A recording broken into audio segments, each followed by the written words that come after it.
उधमपुर गांव का माहौल रंगों और खुशियों से भरा हुआ था। सभी लोग होलिका दहन के लिए इकट्ठा हुए थे। चारों ओर गुलाल उड़ रहा था, ढोल नगाड़े बज रहे थे। गांव में 3 दोस्त थे, शिवम, करण और रितिका। शिवम और करण रितिका से कहते हैं, इस बार हम गांव में होली नहीं मना पाएंगे, हमें कुछ काम से शहर जाना है। हम दोनों होलिका दहन देखकर शहर की ओर निकल जाएंगे। रितिका ने कुछ नहीं कहा और तीनों होलिका दहन की ओर सारा सामान लेकर निकल पड़े। तीनों होलिका दहन देख ही रहे थे कि गांव का एक बूढ़ा व्यक्ति उनका सामान देखता है और कहता है, कहीं जा रहे हो बच्चों? हाँ काका, हम शहर में कुछ काम से जा रहे हैं, तो हम आज रात को ही शहर की ओर निकल जाएंगे। ये सुनकर रामलाल काका चौंक गए और उन दोनों को चेतावनी दी। बच्चों, इस गांव का एक नियम है, यहाँ हर कोई होली खेलता है, वरना। शिवम ने हंसते हुए कहा, वरना क्या काका, भूत पकड़ लेगा क्या? हाँ, एक भूत है, होली खेलने वाला भूत। अगर उसने तुम्हें बिना रंगों के देख लिया तो वह तुम्हें मार डालेगा। शिवम करण ने हंसते हुए कहा, क्या काका, भूत भूत बोलकर हमें डराना चाहते हो? ये सब बकवास बातें हैं काका। अरे बेटा, गुलाल तो लगवाते हुए जाओ। नहीं नहीं काका, हमारे कपड़े गंदे हो जाएंगे। और ये कहकर शिवम और करण वहाँ से हंसते हुए बस स्टॉप की ओर निकल गए। रामलाल काका ने रितिका से कहा, अब तेरे दोस्तों को तो सिर्फ भगवान ही बचा सकते हैं। शिवम और करण हंसते हुए बस स्टॉप की ओर जा रहे थे, लेकिन उन्हें क्या पता था, उनकी हंसी ज्यादा देर तक नहीं टिकने वाली थी। रात के 12 बजे शिवम और करण गांव के बाहर वाले बस स्टॉप पर थे। चारों ओर सन्नाटा था, हल्की हल्की हवा चल रही थी।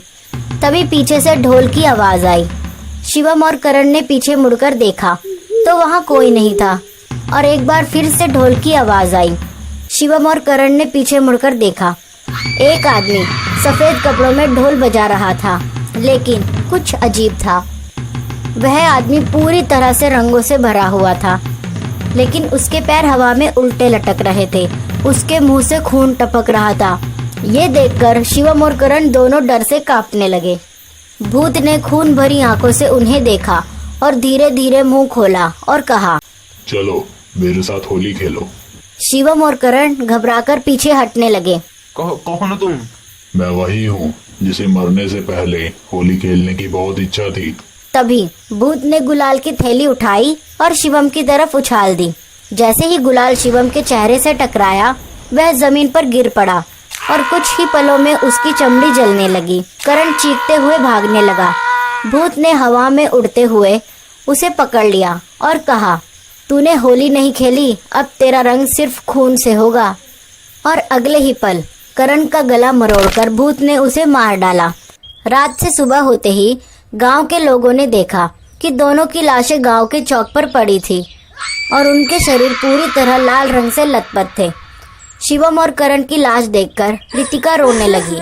रामलाल काका रितिका के पास आए और कहा, मैंने पहले ही कहा था कि यह समय सही नहीं है। देखो, मार डाला उस भूत ने दोनों को।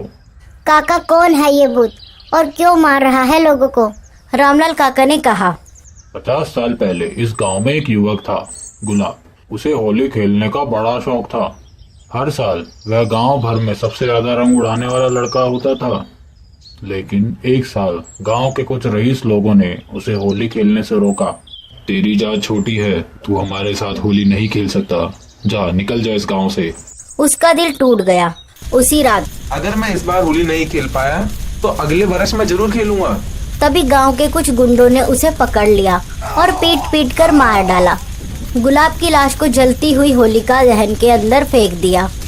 उसका शरीर राख में बदल गया, लेकिन मरते मरते उसने श्राप दिया, अब हर कोई होली खेलेगा, नहीं तो वो मरेगा। अब गांव में हर साल होली खेलने की परंपरा थी, लेकिन जिसे भी भूत ने बिना रंगों के देख लिया, वो सुबह तक लाश बन जाता। गांव में रितिका ही अकेली बची थी जिसने इस बार होली नहीं खेली थी।